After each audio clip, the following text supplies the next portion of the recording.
Hey there, I'm back again.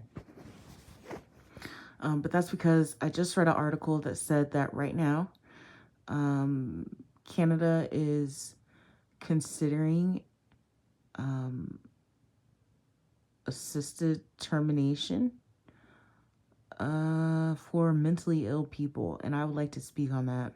I would like to speak on that right now while it's fresh in my mind. Um,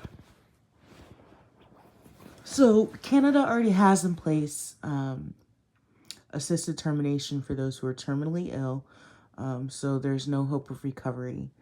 And right now they are considering people who are mentally ill, and that's their only diagnosis, otherwise healthy, but mentally ill. This is like really interesting, and I it's not like I want people to do that, but it would be interesting to see how that works and how they plan to implement that. Okay, because like I think it's for those who are permanently disabled. I think that it should be for those who are permanently disabled and in a constant state of distress, or have a global assessment of functioning that's like severely low. You know, I'm like I'm high functioning. Mentioned it before, and I have children, so honestly, I wouldn't ever choose this. Um, But I think about people like, say, the friend I made on the bus. He essentially threatens to harm himself, like, often, multiple times a day. We're not friends right now. He blocked me. He unblocked me, but I haven't made the move to um, speak to him. But essentially, we fell out. I had to block him because he kept calling me. Like he was calling so much I couldn't function myself. So I had to block him, and he had actually threatened to call the police on me for not answering the phone, which just goes to show like how severe his illness is, that you would call the police. you know. It's not funny. I'm simply laughing because I'm uncomfortable, but I understand, on either side of the coin, again, because I'm someone that has to be blocked from time to time as well. So, but just thinking of his level of suffering, I would assume that his type of suffering would be an individual that may opt for assisted termination, because I started thinking about it. You really can't save everyone, and they may show some signs of recovery, but some people, they really the ability to cognitively function is extremely low. It's so low that I mean, we just did a article where people were treatment resistant. So just imagine being treatment resistant and being, you know, unable to, I'm treatment resistant for certain things as well. So just imagine like being that way forever.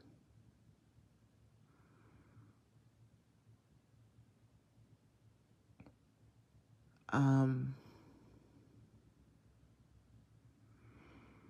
I don't know. It seems like I don't know. It's hard to say because it's like, okay, hmm, maybe they could eventually, maybe there will be a treatment that'll roll out that they're not resistant to, or that I'm not resistant to. I'm not saying that I would do that, because really the only issue I have with is in creating relationships, and I've gone long enough where, I'm okay, but the suffering can be really, really hard. Um, and there are days where you may consider, like, okay, you know, am I going to be able to live like this forever? Because it looks like I might be living like this forever. Is that going to be, you know, is that going to be better or worse? Or, like, can I actually do it? I know a lot of times, sometimes I'll pray, and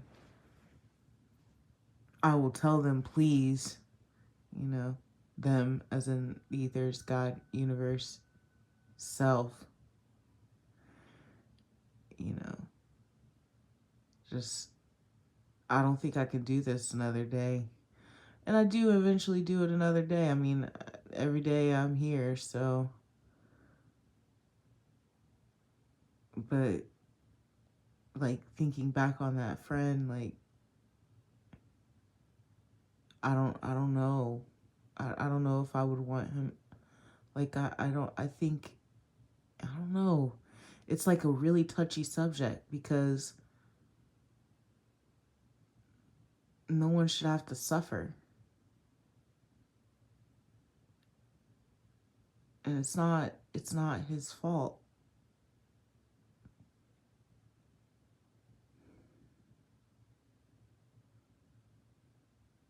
So it's like this is crazy. It's weird. I didn't really have like a lot of thoughts on it, except for exactly the amount of conflict that you can hear me going through, cuz like it's not his fault.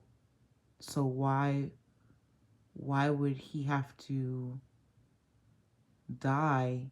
But I can also see where he shouldn't have to suffer forever. I don't know. Like, it's a really touchy subject, because it's only mental illness, but only mental illness isn't only mental illness.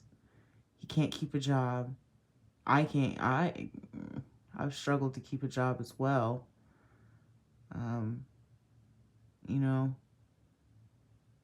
can't keep relationships alive now. I do have a few. I keep saying I do have a few people I talk to and stuff. But it's still not intimate. You know. In fact, um, in therapy, I was talking about friends, because that's commonly, it's like a main problem. And her suggestion was something that I already had suggested to me before, and I actually have already done before. And eventually it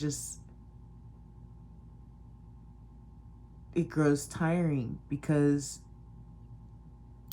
long distance friendships are good in terms of socializing and things like that, but you can't go out to eat together. You're not going to get a hug when you need one. There's things that these quote unquote solutions are really short term. You know what I'm saying? Like, even if it's a long term relationship, me and Darlin were friends for almost 5 years. You know what I'm saying? But I never got to go out to eat with them. I never hugged them or anything.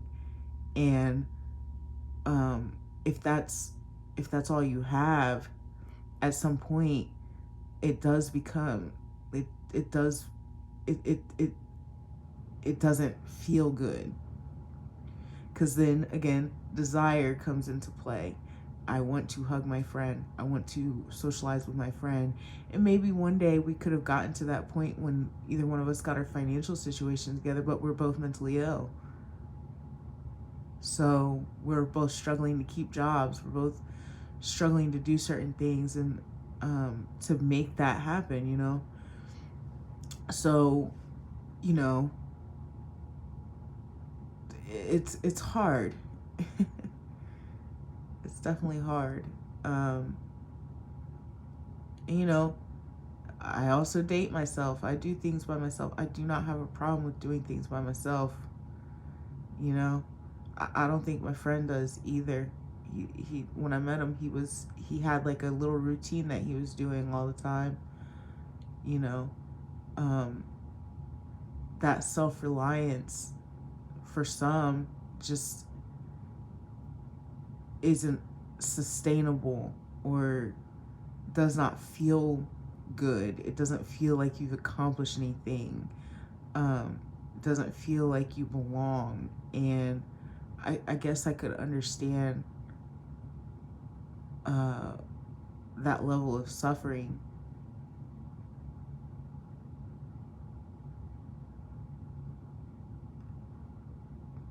It's hard to say because I do have children, so it's hard to say if I was still struggling with this, what my choice would be if I was given the opportunity, you know?